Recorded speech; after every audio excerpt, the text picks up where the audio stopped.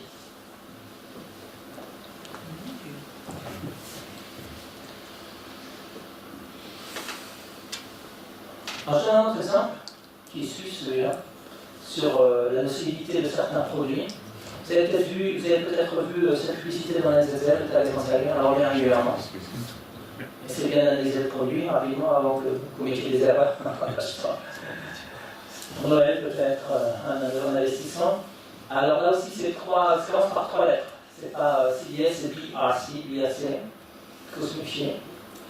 Donc la publicité. La même si on ne sait pas trop ce que ça veut dire, la première chose qu'on voit, c'est un chiffre. La publicité qui date de 2007. Un chiffre, un rendement. 9,5%, un chiffre vraiment intéressant par rapport à une obligation suisse qui va rapporter à peu près 0%, peut-être même moins. C'est intéressant, première chose qu'on voit. Après ça, on voit des entreprises qui plus souvent ont une bonne réputation. Il y a un petit problème avec la phare aussi, mais plus souvent une bonne réputation. Et puis après ça, on voit les notations. On en a déjà parlé tout à l'heure, de bonnes notes. Alors on peut être incité. Là, je donne un autre exemple. Cette fois-ci, 8%, toujours très intéressant, publicité à la SSL, avec 3 actions. Mais c'est trois entreprises, toutes d'une bonne réputation, bon rendement, bonne œuvre. Donc si on n'a aucune idée, on pourrait dire investissement. Alors je vous explique en deux mots de quoi il s'agit. Alors souvent ce produit dure un an, c'est un produit structuré, justement qui déstructure l'économie, ce qui est diffusé à grande échelle. Donc vous avez ces 3 actions. Vous investissez 100 000 francs au 1er janvier, par exemple. Vous allez percevoir de toute manière 8% fin décembre, à la fin de l'année.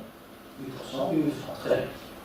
Mais vous n'allez récupérer votre capital, les 100 000 francs investis au 1er janvier, que si les 3 actions, soit ont augmenté, les cours des actions ont augmenté, soit sont restées stables. Si une des 3 actions, une suffit, si une commence à chuter, et atteint un certain niveau, ce qu'on appelle ici la barrière, alors, au lieu de percevoir les 100 000 francs initiaux, vous allez percevoir 85, 90, 85 000, qui ne soient pas contents. Mais c'est présenté de manière ambiguë. Parce que si vous commencez à étudier l'économie et la finance, vous allez apprendre un mot, diversification. Donc vous allez vous dire, c'est bien, c'est diversifié, il y a 3 actions. Mais c'est exactement l'inverse. Parce que plus le produit est diversifié, plus vous êtes sûr de perdre. Supposons que le produit soit parfaitement diversifié avec 10 actions en Europe, aux États-Unis, en Australie, en Chine. C'est quasiment sûr que l'une des 10 va chuter, c'est quasiment sûr. Et donc vous allez perdre. Il suffit qu'une chute pour commencer à perdre. Donc plus c'est diversifié, c'est bien, c'est exactement le contraire, c'est mal.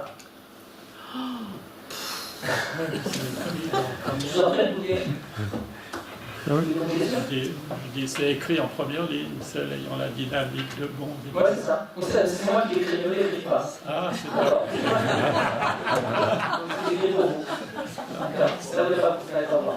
Qu'est-ce qui est écrit? Ce que j'ai écrit. C'est ayant la dynamique, l'action ayant la dynamique de prix la plus mauvaise a un impact déterminant sur le rendement sur le produit structurel. Il suffit qu'une chute pour vous perdiez.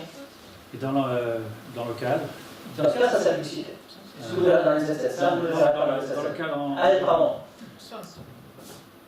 Bon, c'est la publicité pour les produits structurés que propose Crédit Suisse, qui sont maintenant en ligne, accessibles à tout le monde. Je pense qu'il faut lire Risiken, c'est marqué. Ah oui, il faut lire Risiken, il faut savoir ce que ça veut dire Risiken. Comment on les mesure si on n'a pas l'idée de l'ambiguïté générée par exemple, la supposée diversification, si on n'est pas capable de mesurer. C'est comme si, parce que c'est l'argument utilisé par certains, disons, que vous renseignez. Alors, oui, c'est vrai que l'acheteur ne doit pas acheter ce qu'il ne comprend pas, ça c'est vrai. Mais, par ailleurs, si on applique ce raisonnement à la pharmacie, par exemple, c'est comme si vous avez une pharmacie, on vous dit voilà, vous avez le droit d'acheter ce médicament si vous souhaitez, c'est écrit dans la notice, dans 80% des cas, l'effet sera positif, mais pendant 20% des cas, vous risquez de mourir. Qu'est-ce que vous dites? C'est autorisé. Ce genre de produit n'est pas vendu À des détaillants, à tout le monde. Ah oui, si vous voulez acheter ce soir, vous pouvez. C'est pour ça que je vous ai averti ce soir. Vous pouvez acheter ce soir sur votre ordinateur, passer de date là. Ce produit-là. Oui, je suis pas celui qui existe, c'est la C'est pas pour des investisseurs qualifiés. Vous êtes qualifié quand vous achetez, vous êtes qualifié. Franchement, on ne vous demande rien. C'est ça, on ne vous demande rien, on vous demande simplement de prendre connaissance de ce qui n'est pas écrit ici. Ce qui est écrit là, mais ce qui n'est pas écrit ici. Donc vous pouvez acheter ce que vous voulez. Et il faut savoir que ce marché est très actif en Europe, qu'environ 10% de la fortune mondiale est investie dans ce type de produit.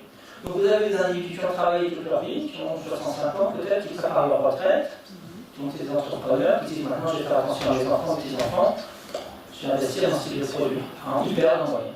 C'est l'escroquerie. C'est l'escroquerie, tout simplement. L'économie n'a pas besoin de cela. Parce que ce qui est ambigu aussi, c'est que vous pouvez dire que j'investis pour ces entreprises, ça va être bien pour Nestlé, Swatch et Suez, non. Ça n'a aucun rapport avec Nestlé, Swatch et Suez. C'est-à-dire que ces entreprises vont avoir la couleur de notre argent. Jamais, c'est un pari. C'est un pari. Alors qui y gagne? La banque qui a vendu ces produits. Enfin, celui qui paye la publicité dans la SSL, pour dire. Oui, pour Qui 2 ans. paye une grande page dans la SSL? C'est un certain prix de s'acheter une page dans la SSL pour faire publicité pour ce produit. C'est ceux qui gagnent avec ce produit, c'est-à-dire en moyenne ceux qui aiment ces produits pour le faire. Et ceux qui les achètent en moyenne perdent. Je n'exclus pas que toi ou moi ou quelqu'un puisse gagner quelque chose avec ce produit, mais en moyenne, l'acheteur va perdre, le vendeur va gagner. En moyenne. Mais la banque qui vend a une perte de réputation. Non, on n'en sort pas de perte de réputation. Les gens oublient vite, on leur dit vous avez qu'à lire. Documents qui en ligne, des risques, c'est votre problème, les bons avocats, et puis personne n'en parle. Non, le système est là. Pardon? Vous avez dit Nestlé, Schwartz et tout ça, ils ne reçoivent rien. Rien. Mais alors pourquoi ils prêtent leur nom? Ils prêtent leur nom, effectivement. Plus Ah, ils gratuitement. doivent gagner. Le Crédit Suisse, en l'occurrence ici, a le droit d'utiliser ce nom. On va utiliser ces noms sans rien oublier. Non, non. C'est complètement séparé. Le problème qui existe, c'est ça, c'est... Non, mais ils sont quand même d'accord. Ils sont ni pour ni contre, ils sont neutres. Ils ne vont pas faire un procès à Crésus parce que Crésus a développé un produit basé sur un nom. On ne peut pas penser savoir fait publicité. Mais je veux dire que ce qui est investi ici ne va pas aller vers ces trois entreprises. Il n'y a rien de diffamant contre Nestlé, Swatch et Suez qui serait ici, décide de créer un produit associé à ces trois entreprises. À la limite, c'est peut-être juste un positif de l'entreprise, et le voir associé à un produit du Crédit Suisse. S'il y a des problèmes, c'est l'État qui a été payé, je ne suis pas responsable, parce que ce ne sont pas eux qui ont initié ce produit. Donc, la raison qu'il faut entrer dans un centre des centres au Crédit Suisse. C'est comme ça que ça fonctionne encore aujourd'hui. Un produit français, en française, vous avez peut-être entendu parler de Doubleau, qui, comme son nom l'indique, ne permet pas de doubler sa mise. Ce produit qui a été développé par les caisses d'épargne, ayant, comme tout le monde le sait, des clients très sophistiqués, a recueilli 2,2 milliards d'euros. Bon, maintenant c'est terminé. Alors, au lieu d'avoir 3 actions, il y en avait une douzaine. Et la durée, au lieu de correspondre à 1 an, elle était de l'ordre de 6 ans. Donc, vous investissez 100 000 euros. Si pendant 6 ans, aucun des cours de ces 12 actions n'a chuté, il faut que je le rêve, alors vous allez doubler votre mise. Et puis sinon, il y a une crainte, vous allez récupérer après 6 ans votre capital initial. C'est pour ça que ça s'appelle un produit à capital garanti et que les gens ont été laissés. Capital garanti, mais attention, bien sûr, il y a des commissions. Il ne faut pas oublier les commissions. Donc après 6 ans, personne n'a besoin de capital doublé, bien sûr, parce que un produit est bien diversifié, une douzaine d'entreprises, 6 ans, donc il y en avait au moins une qui chutait. Et puis, donc les gens, au lieu d'investisseurs, au lieu de récupérer leur capital initial, 100 000 euros par exemple, on va récupérer environ 96 000 après 6 ans. Voilà. En quoi est-ce que ça bénéficie à l'économie? Ça bénéficie à l'économie française. Des escroqueries vis-à-vis des retraités ou d'autres personnes qui investissent. Voilà, maintenant je vais terminer sur une note positive, sinon la transparence. Il y a bien sûr des solutions. Les solutions face à une finance quasi complexe, les solutions sont simples. Il ne s'agit pas d'ajouter de la complexité à la complexité.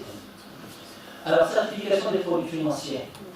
D'abord, un principe, avant de rentrer dans le détail de mesure, placer l'homme au centre de l'économie. Principe de base. Vous connaissez ce que certains disent en médecine.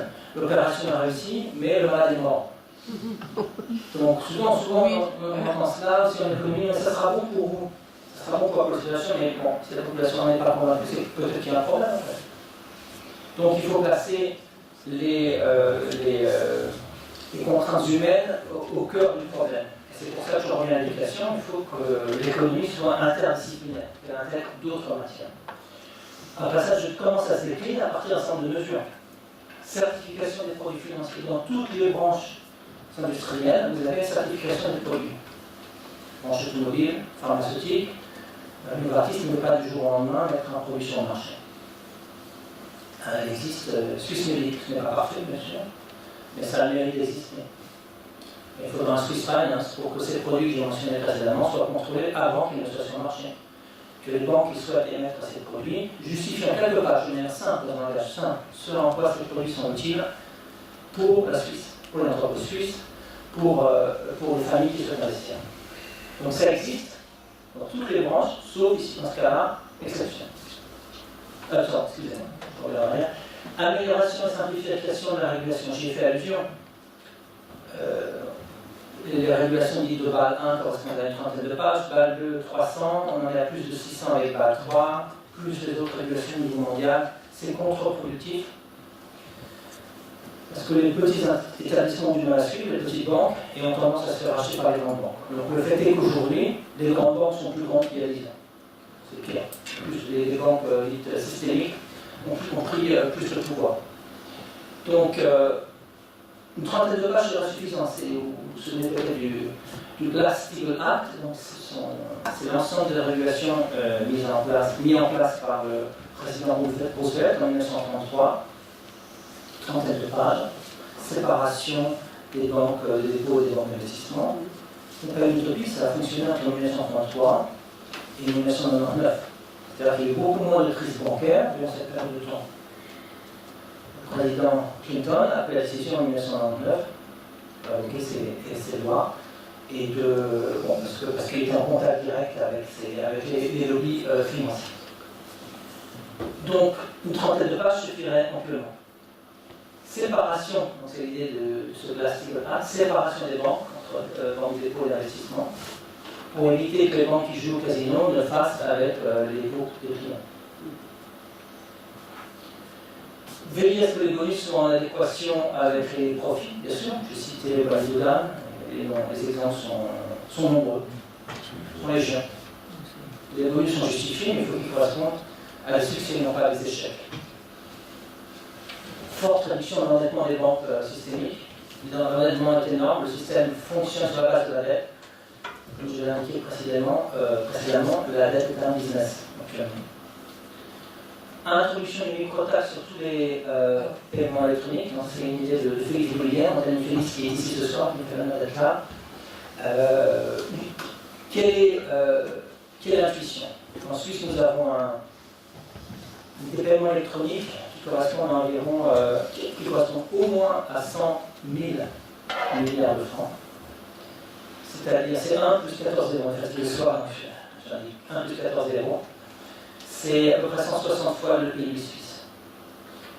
Si, sur la base de ce montant énorme, on introduit une microtaxe, ne serait-ce que de 0,1% par exemple, cela permettrait de générer 100 milliards de francs par an, plus que la TVA et l'impôt direct, confondus. 22 milliards, respectivement 21 milliards, 43 milliards. Donc on aura besoin de 43 milliards pour abolir ces deux impôts, et on en génère 100. Je dis au moins 100 000 milliards de francs, puisqu'on n'a pas accès à toutes les informations. On ne sait pas exactement quel est le montant des produits dérivés en circulation. On ne sait pas exactement le volume des transactions à l'intérieur d'une même banque. Si toi et moi on s'envoie, si on a l'US par exemple, tu m'envoies 100 francs, je t'envoie 100 francs, ce n'est pas dans les statistiques. Et puis tout ce qu'on appelle les transactions de fréquence, à la milli ou à la microseconde, n'apparaissent probablement pas dans les transactions. Donc peut-être au bout du compte de 100 000 milliards de francs, c'est peut-être bien supérieur. Dans ce cas, le taux en question vu la taille de l'assiette fiscale, pour être de réduction, peut-être qu'on n'aura pas besoin de 0,1%, mais peut-être de 0,05%, c'est tout. L'idée de base est que, comme nous, contribuables, assumons les risques pris par d'autres, pris par les grands, la moindre des choses vis-à-vis de nous serait que nous commissions ces risques. Or, nous ne les commissions pas. C'est opaque. Le système est opaque, c'est fait exprès. Donc, la première chose, c'est de mettre en lumière ces risques, savoir où on en est exactement. Seconde étape, d'introduire cette micro-taxe qui permettrait de simplifier le système fiscal, parce que le système fiscal est obsolète, tout simplement. Il date de 100-150 ans. Aujourd'hui, à l'heure où on parle encore une fois de la digitalisation, on ne peut pas taxer le travail comme on fait aujourd'hui. Ce qu'il faut taxer, c'est ce qui est nouveau dans l'économie depuis 20-30 ans, c'est toutes ces transactions des ventes. Alors bien sûr, on va nous dire oui, mais alors les transactions vont diminuer. Et tant mieux qu'elles diminuent, parce qu'on en a trop justement. Peut-être qu'au lieu de 0,1%, on aura besoin de travailler avec 0,2, 0,3, 0,4, 0,5%, mais toujours un taux inférieur à celui de la TVA, donc entre 5 et 8%. Imaginez le gain de temps pour les petites et moyennes entreprises si la TVA disparaît. Bureaucratie qui disparaît en même temps. Donc nous sommes en train de monter une initiative populaire, et si tout va bien, on pourra commencer avec la récolte des signatures en mars-avril de l'année prochaine. Vous nous contactez si vous êtes intéressés. C'est un système très simple. Le code des impôts aux États-Unis correspond à, tout le monde est bien assis, à 75 000 pages. 75 000 pages. Je vais parler de la Corée du Nord. 75 000 pages aux États-Unis. Nous avons envoyé à Berck une page et demie. Tout le monde peut comprendre. Pas besoin de spécialistes en économie. Tout le monde peut comprendre. On a fait un petit calcul.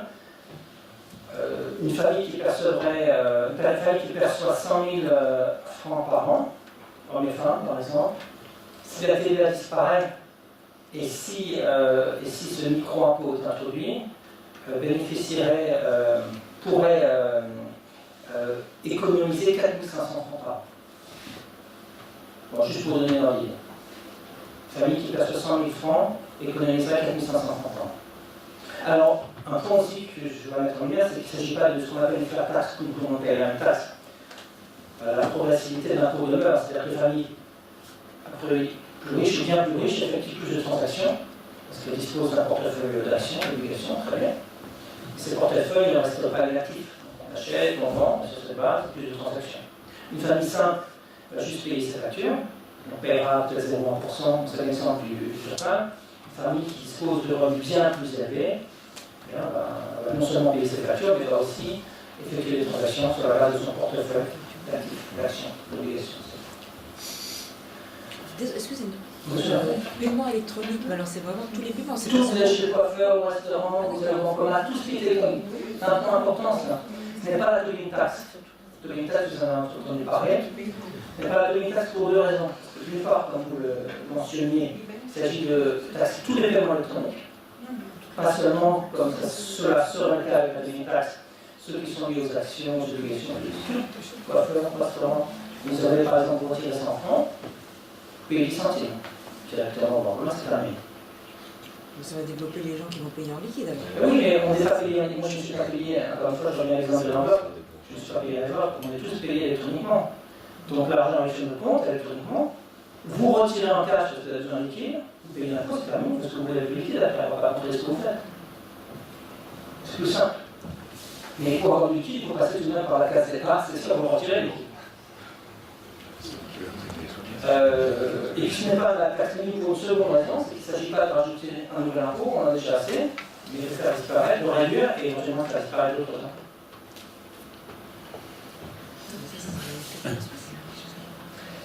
Et puis finalement, pour conclure, la vision de l'enseignement et de l'économie et de la finance, en introduisant l'interdisciplinarité, la question des valeurs est essentielle. Sinon, nous allons continuer à former des carrières détournées. Je me souviens parce que à l'époque de carrière, je travaillais encore en France. Quand j'étais sur le pas de venir, j'ai téléphoné à quelques collègues. La question qui se posait, c'est où as-tu étudié? Heureusement pas chez nous. On peut résumer comme ça, mais à un moment ou d'un autre, au lieu de ne pas se contenter de dire cela, il faut mettre en place des programmes qui inculquent aux étudiants de vraies valeurs. Il faut faire sérieusement. Parce que les institutions académiques ont une responsabilité par rapport à ça. Nous continuons à mettre sur le marché de l'emploi pour être utilisé par technique. Chaque année, des étudiants ils ont la même mentalité que les Caribéens, les Tourés. Ce ne sont pas des exceptions. Ils sont produits en grande masse chaque année. Ils vont travailler, ils intègrent ce système, ils se sentent à l'aise, et puis bon, c'est générer des crédits. Donc il faut traiter cela, y compris à l'intérieur des institutions comme celle-là ou comme l'université. Je merci pour vos commentaires, je reste à votre disposition pour d'éventuelles questions ou d'autres commentaires.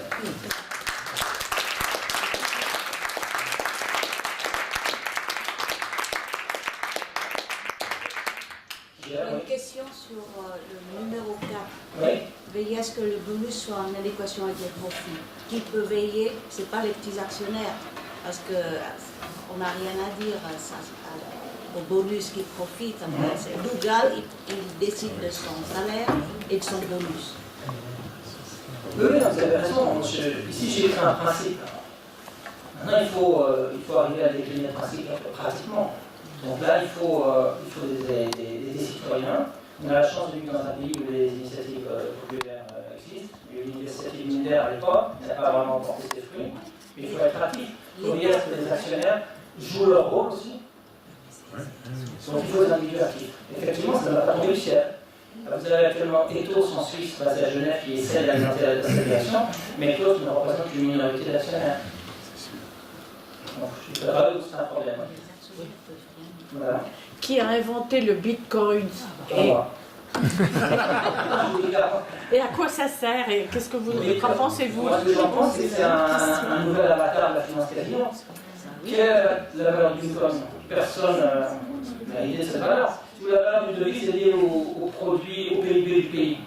Je veux dire, voilà, la valeur du franc suisse est liée au PIB suisse. Le PIB du bitcoin n'existe pas. Donc c'est purement spéculatif, c'est un avatar de la finance casino, utilisé par des structures douteuses, nébuleuses, des structures terroristes, des mafias, parce que ça permet d'effectuer des transferts électroniques de manière discrète. Par contre, ce qui est à la base du bitcoin, on se rappelle blockchain, et peut être intéressant pour notre de cette donc il faut diversifier, il faut séparer, il faut distinguer le bitcoin, toutes ces monnaies électroniques, qui sont à mon avis, qui ne représentent pas d'intérêt, de la technologie qui est à la base, qui s'appelle le blockchain. Monsieur ? Je vous remercie pour ce brillant exposé. Pour ma part, j'ai un certain nombre de remarques personnelles que je vais dire à haute voix. Peut-être pourriez-vous apporter un peu de lumière. Lorsque vous démarrez votre exposé par Lehman Brothers, est-ce qu'il n'y a pas eu encore auparavant un élément déterminant pour le bouleversement de l'économie mondiale, à savoir la crise du pétrole? Et l'autre remarque, si vous le permettez, c'est que est-ce qu'on peut faire une liaison entre la morale et le trading, autrement dit les traders? Et puis enfin, vivant en Suisse, nous savons tous qu'il y a un organisme extrêmement puissant et doté de moyens considérables en Suisse qui s'appelle la FINMA. Est-ce que cet organisme n'est pas celui vers lequel devraient tendre toutes ces revendications que vous avez savamment énumérées pour apporter bon ordre, à tout le moins dans l'économie à partir des banques suisses? Merci pour vos questions, monsieur. Crise du pétrole. Alors, elle est antérieure à Lehman. Dans les années 70, le monde, avec l'économie, le monde a été confronté à la crise du pétrole, à la guerre au Vietnam, avec le Vietnam, un certain nombre de déséquilibres. Et le système économique qui avait fonctionné depuis la fin de la Seconde Guerre mondiale jusqu'aux années 70 a basculé.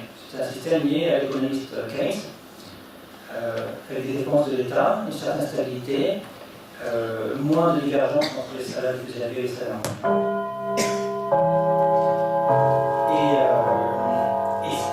Et ça a fonctionné effectivement des années 45 jusqu'aux années 70. Pourquoi? Parce que lorsqu'une guerre se termine, l'économie détruite, l'Europe était détruite, en Allemagne, en France, il fallait reconstruire.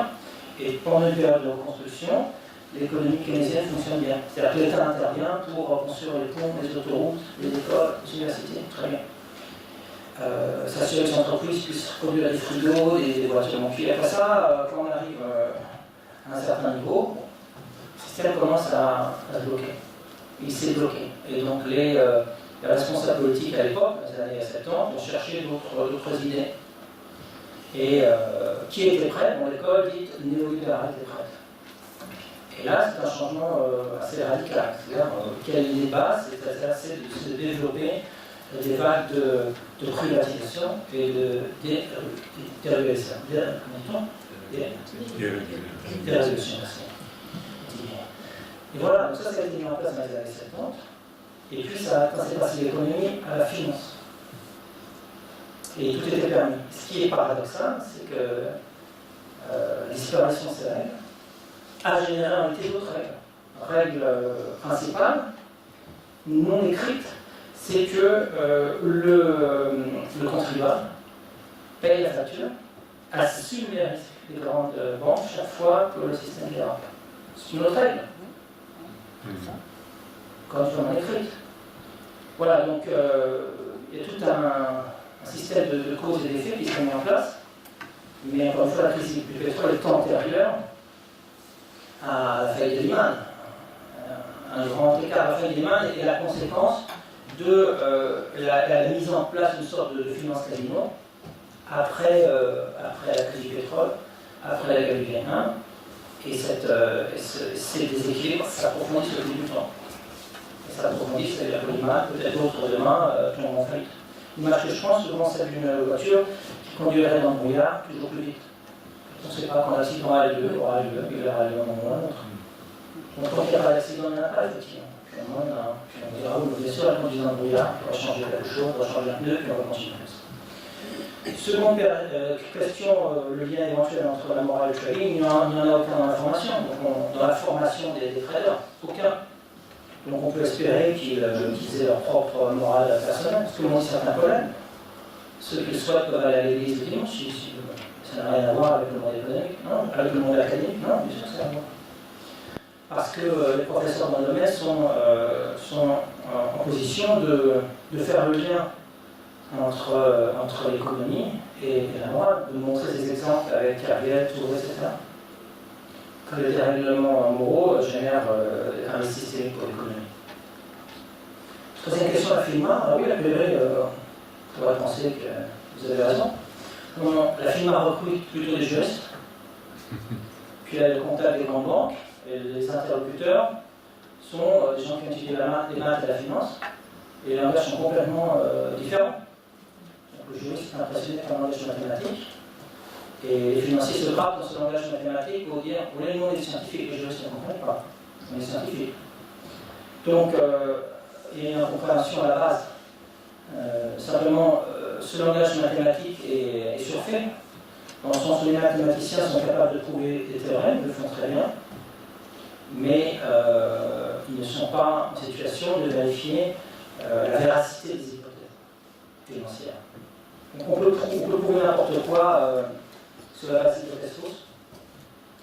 Et donc, les interlocuteurs de la FINMA, dans les grandes banques, sont des gens qui ont ce type de formation, et ça débouche sur rien de tangible en dernière instance. Le système se perpétue.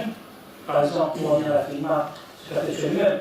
La FINMA, par rapport à ces produits que j'ai montrés, nous on vérifie, la FINMA vérifie que certaines lignes sont écrites justement que le risque est mentionné quelque part. Voilà. Donc c'est une condition de base. La banque réussit à écrire que ce produit est risqué, on rajoute quelques éléments et puis ça suffira au jeu de la FINMA. Non, ça ne suffit pas. Ah oui, donc il y a une grande différence.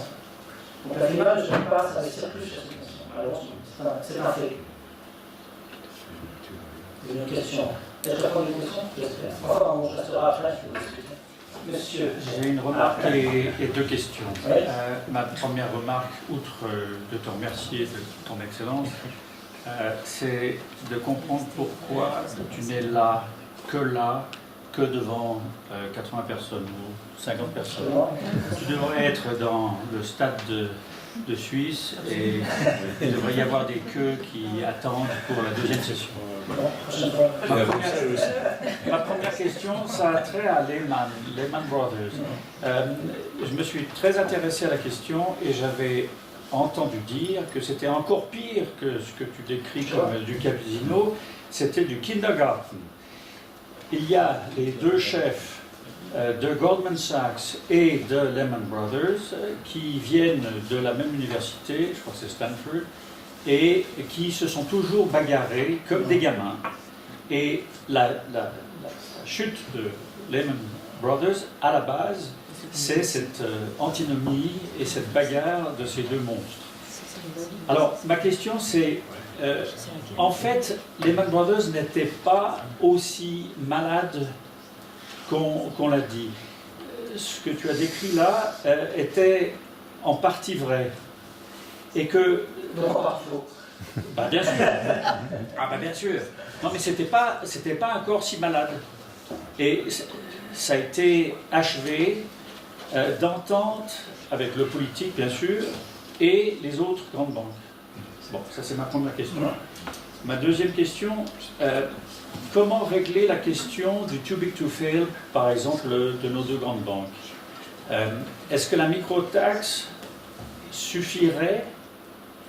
Mais alors, pour cela, il faudrait quoi, 20 ans, 30 ans? Pour dégonfler le ballon. Merci, c'est le point.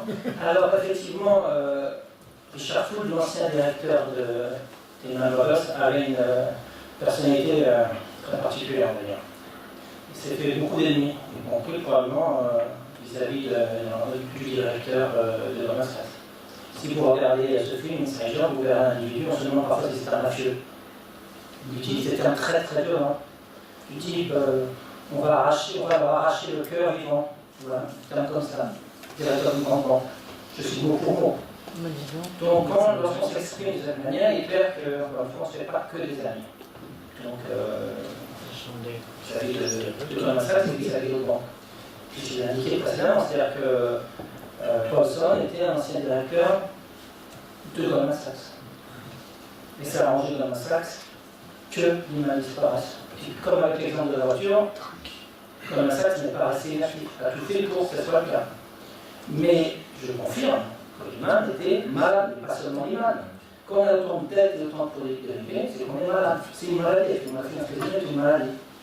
Et ces banques, pour la plupart, je suis grande, je ne parle pas de toutes les banques, de ces grandes institutions au niveau mondial, elles ne survivent pour la plupart que parce que le contribuable est là.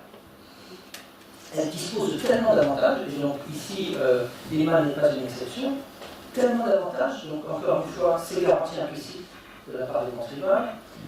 Ce hors bilan, où on met un peu les affaires douteuses sur la table, la possibilité de créer des bacs banques. C'est comme si nous, à l'université, on crée une balle d'université avec les mauvais étudiants, les mauvais profs, c'est pratique. Vous avez entendu parler de bac boulangerie, de bac restaurant? Non, seulement bac banque. C'est pratique aussi. Donc, il y a tellement d'avantages que ça leur permet de survivre.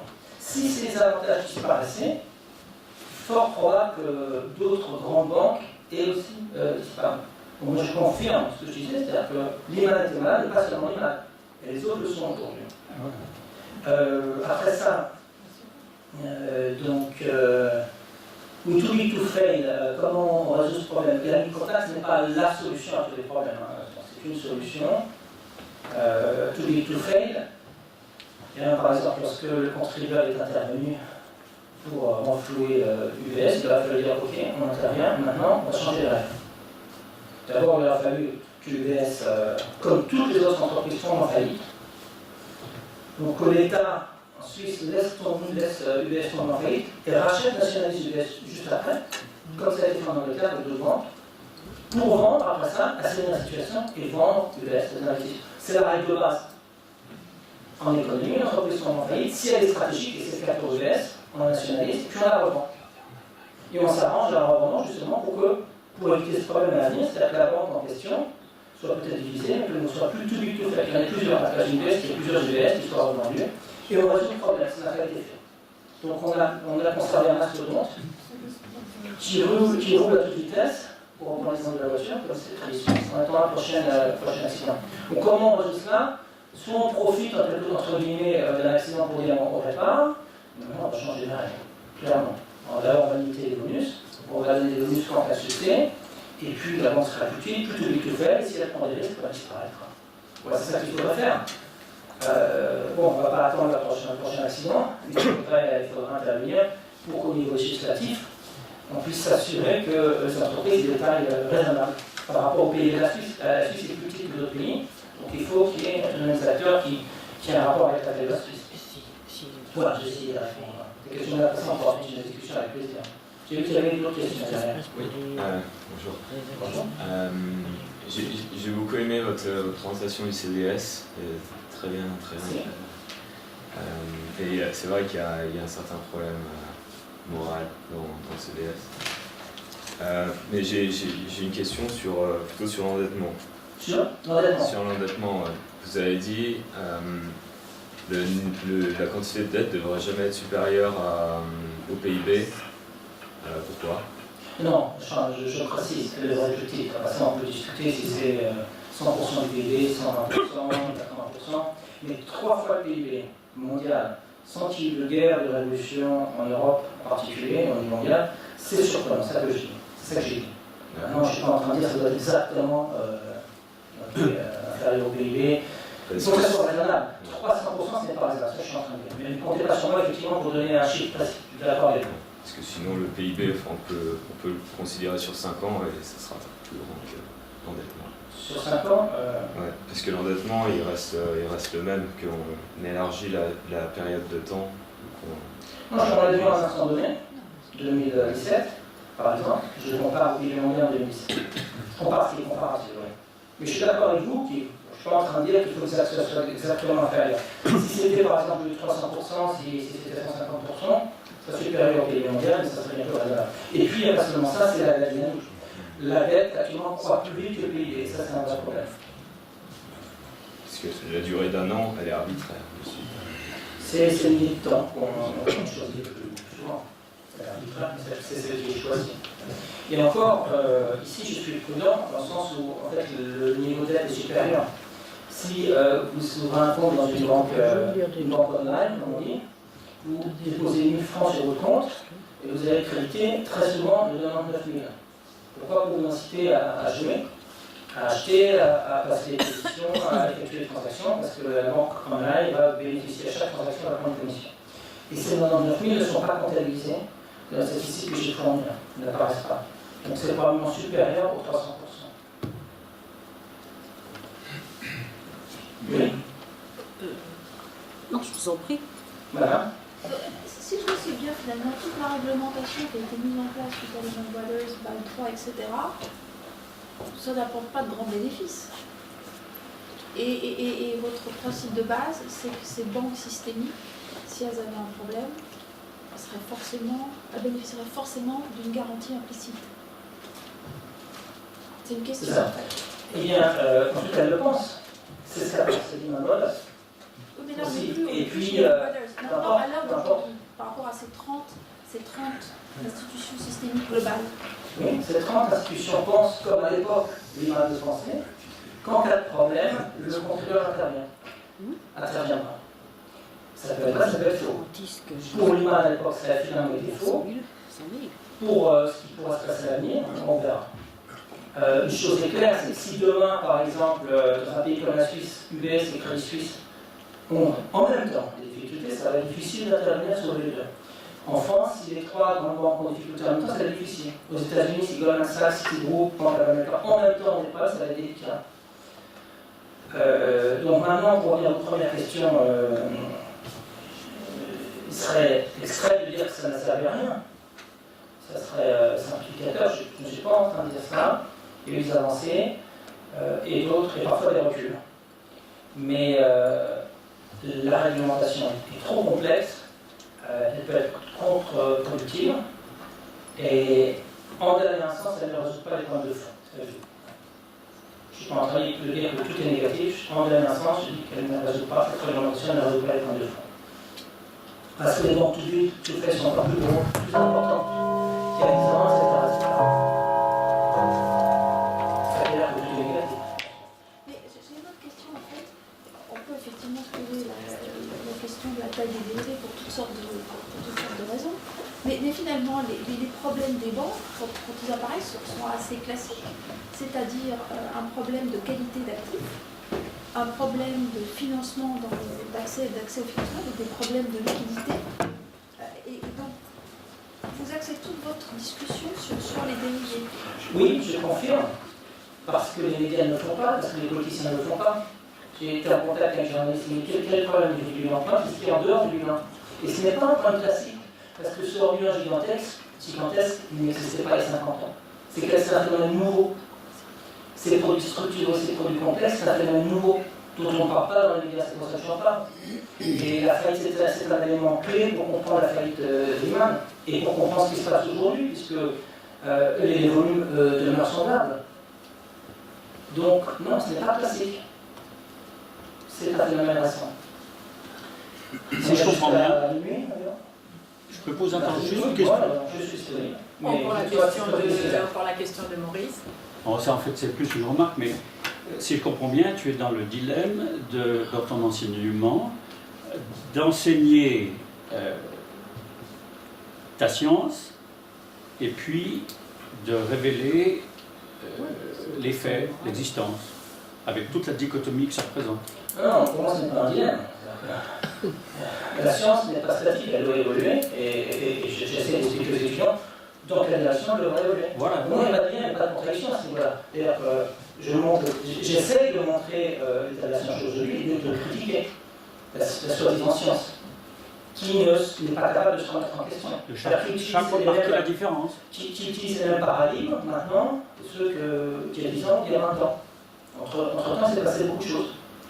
Donc ça veut pas dire qu'il faut toucher la poubelle, bien sûr. Il faut être capable de dire, voilà, ici on a des concepts qui fonctionnent encore, d'autres qui ne fonctionnent plus, et voilà la limite. Et ça, on ne le fait pas de manière générale.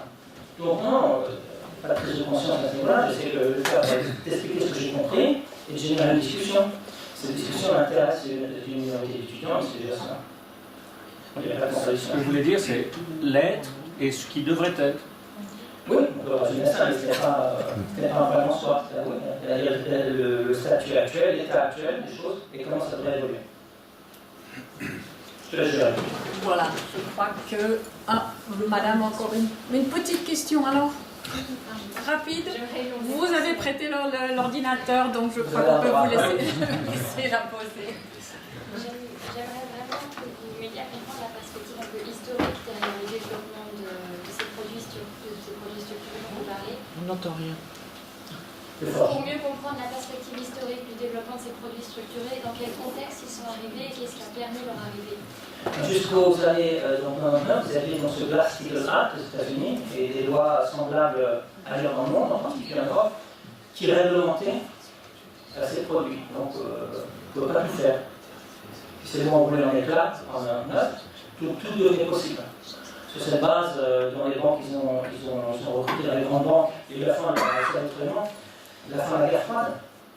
Donc tous les physiciens, les mathématiciens qui travaillaient pour la défense, certains ont perdu leur emploi, ils avaient des connaissances techniques, ils ont été recrutés par les grandes banques, et puis ils ont développé des produits complexes par définition. Et puis l'idée c'était de dire comment on peut générer une rente. C'est une bonne idée pour ceux qui aiment ces produits, c'est une mauvaise idée pour ceux qui investissent, mais ça capte une partie de la richesse mondiale. Une fois, s'il y a au moins 10% de la richesse mondiale qui investit dans les produits, c'est énormément de situations pour les banques qui mettent ça. Donc ça s'est développé au fil du temps, il y a une trentaine d'années, avec la mise en place de ce qu'on appelle le néolibéralisme, qui est passé l'économie à la finance, et qui a permis l'élaboration de ces produits, avec en parallèle des lobbies hyper puissants qui devaient permettre à ces banques de ne pas être dérangées par le pouvoir politique. C'est pour ça qu'on n'a pas de Swiss Finance, on a Swiss Medic, on n'a pas Swiss Finance. Donc il faut en parallèle des lobbies. Et d'ailleurs les lobbies des États-Unis, aux dernières élections, en 2016, ont soutenu autant le camp républicain que le camp démocrate. On vient diversifier, on n'est pas de risque. Quel que soit le candidat, Clinton ou Trump, il vous assure de ne pas être embêté. Voilà, je crois qu'on va s'arrêter là. Juste une remarque. Je m'excuse. Mais je viens de lire qu'aujourd'hui, le gouvernement français va autoriser les buralistes français à vendre des bitcoins. Bon, alors voilà, oui, la morale là, hein, voilà. Merci beaucoup, Marc, d'avoir mis autant de temps.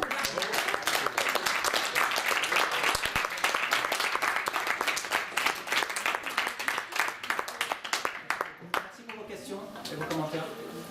Marc a apporté des exemplaires de la crise permanente. Si vous voulez en acquérir un, il se fera le plaisir de vous les dédicacer.